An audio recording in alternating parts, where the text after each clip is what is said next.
So when we talk about that departure line or escape route, this is a fairly long building, and there's a gate, there's a vestibule. The door is over behind the vestibule, and when people come in, they come through the door, and then they have to wait at the vestibule in order to be able to come through onto the training floor.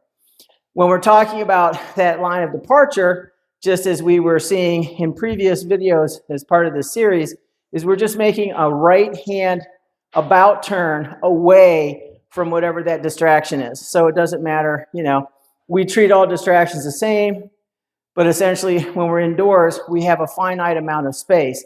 Now, I'm not, this isn't a home, but it has essentially the same principles. So what we're doing is we're simply creating an environment where the dog has to make decisions about what it's supposed to do and how to conduct itself when someone is coming through an entranceway. So we have a guest, unbeknownst to the dog right now. So we're going to pretend there's a knock or a doorbell ring. And essentially what I'm doing is I'm retreating away from the door to control the dog before I answer the door. So as I move away, you can hear the other country herd from out there. She still hasn't recognized that Peter's on the other side of the door. I just approach. I can make sit happen or not. She's looking for food. The leash is loose. I'm going to ask my guest to come in. And again, come on in. As she goes to approach, I'm simply going to depart. I don't have to yank, I just have to go. So then when we come back, same thing. Now she's got a little bit more circumspection about how to approach. Here, lass. Hey.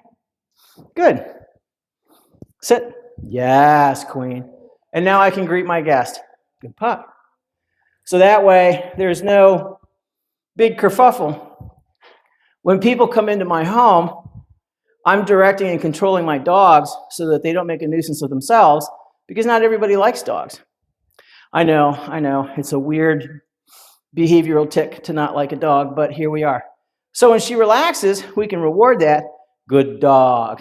It's not necessary for my guest to greet my dog, but in the off chance that they want to, we can now control outcomes.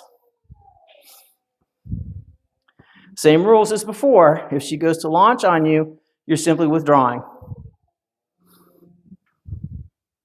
And quickly, when she's calm, offer the food. And that is how that works. Yay, monkey, good girl. Okay, moving on.